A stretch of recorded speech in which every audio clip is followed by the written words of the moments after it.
Donor recruitment is the first essential step in the process of a blood transfusion service.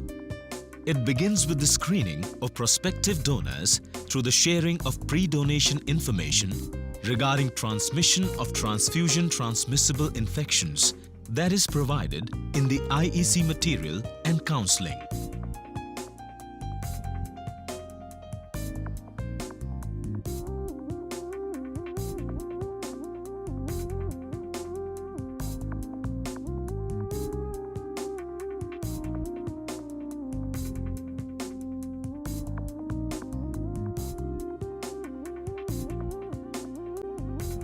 In the pre-donation counseling, the donor is asked questions regarding his or her lifestyle and behavior that may be categorized as high risk.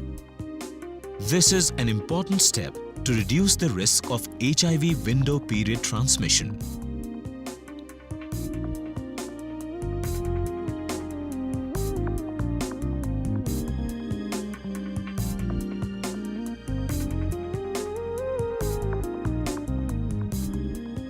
Voluntary non-remunerated regular donors are considered to be ideal for safe blood supply. The minimum weight requirement for the collection of 350 ml of blood is 45 kilograms. For collecting 450 ml of blood, the donor's weight should be at least 50 kilograms. Their age should fall between 18 and 65 years. The hemoglobin count needs to be at least 12.5 grams per deciliter for the donor to be eligible.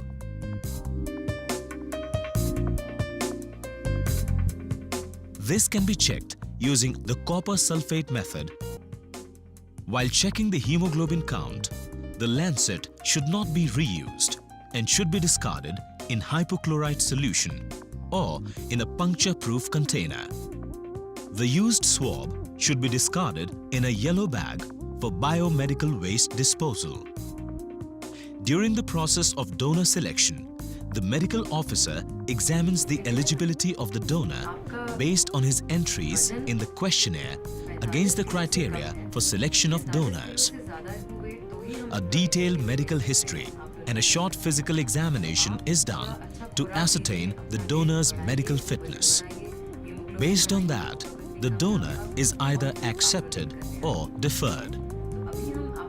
In the event of a prospective donor being deferred, an entry is made in the donor deferral register and he or she is given adequate medical advice.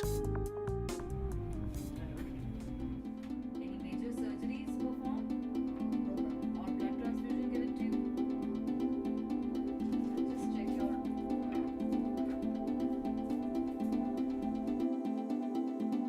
If a person is found to be fit for donating blood, he is assigned a unique identifier number in the donor records.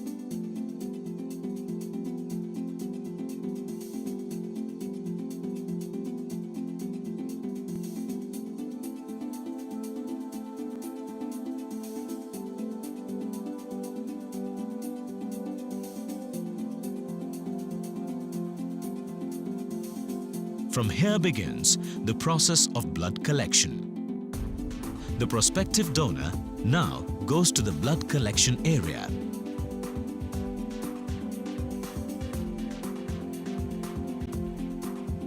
The empty blood bags are stored at 22 to 24 degrees Celsius.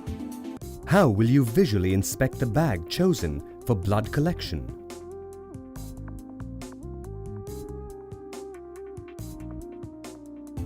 Once the aluminium foil pack is opened, the blood bags inside should be utilized within 10 to 15 days or as per the manufacturer's instructions. For reasons of quality maintenance, the blood center should maintain a blood bag testing report. For NACO-supported blood banks, it can be obtained from NACO or SACS. The bags should be inspected thoroughly before being used for any particulate matter and turbidity in the anticoagulant solution or leakages from the sealed areas of the bag. The donor's unique ID number is pasted on every blood bag and test tube that will carry his blood sample.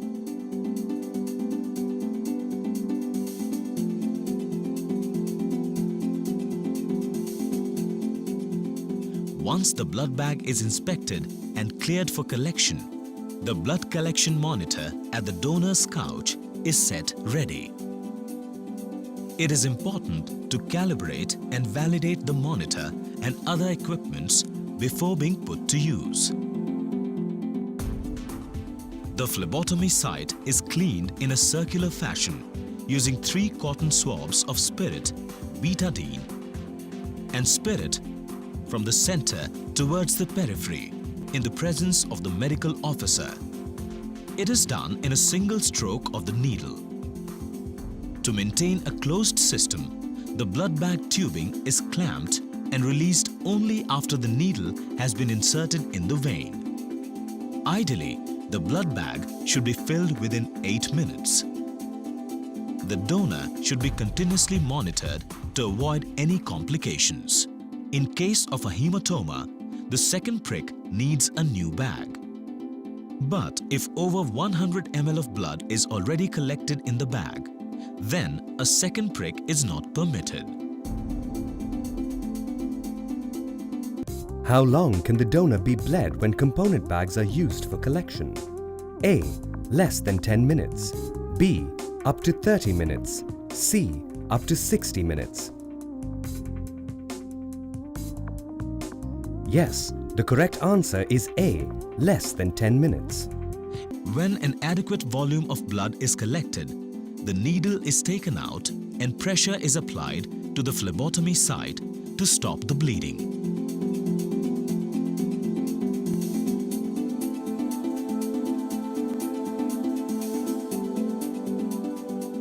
Then it is bandaged with a medicated plaster.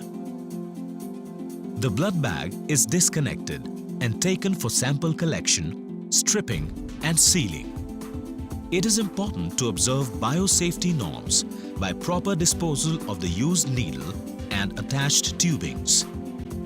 How do you dispose of phlebotomy needles? A. Dispose with general waste. B. Dispose in white or blue puncture-proof biohazard container with 1% sodium hypochlorite solution. C. Dispose in red biohazard container.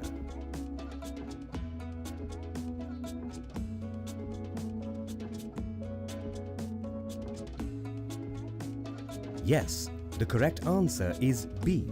Dispose in white or blue puncture-proof biohazard container with 1% sodium hypochlorite solution.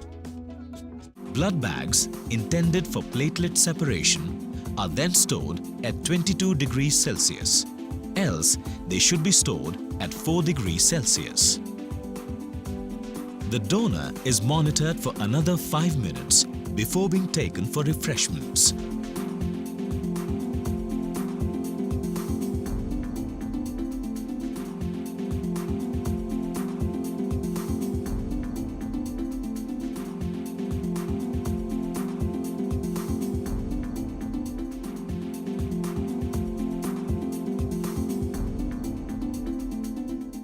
Before the donors are relieved, they are encouraged to give suggestions and feedback so that the quality of service can be constantly assessed and improved.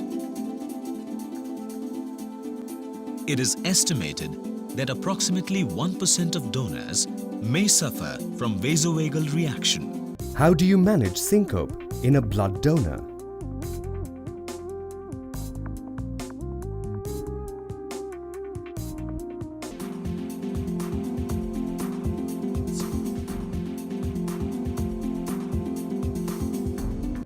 Are emergency drugs necessary in phlebotomy room?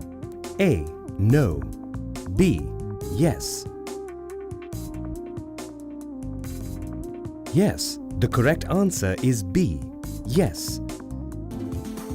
As a necessary precautionary measure, an emergency kit within its expiry date, an oxygen cylinder along with its accessories, and trained staff must be prepared for any emergency. For the collection of a specifically desired blood component, a separate procedure called apheresis is undertaken using a dedicated apheresis machine. After the desired constituent of the blood is separated, the remainder is returned back to the donor's circulation.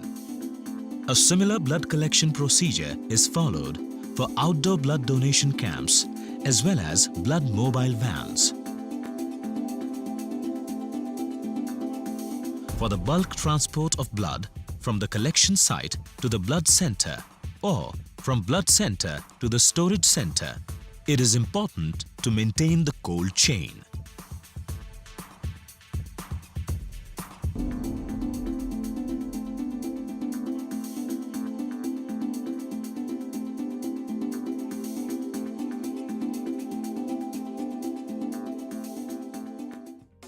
Quality measures in donor area. Donor information and counseling is a must.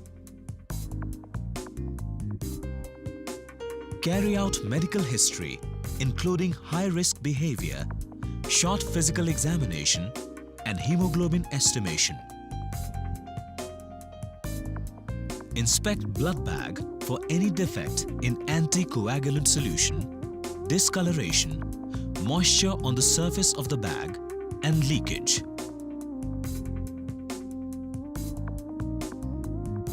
Use equipment that are cleaned, calibrated, and checked for performance. Ensure proper donor arm cleansing.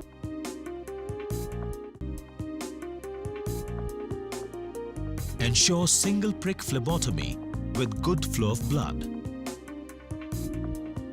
Blood should be collected within 10 minutes. for preparation of good quality components. Discard needles and lancets in puncture-proof containers. The hypochlorite solution must be prepared freshly every day. Take care of donors and get their feedback. Document to ensure traceability.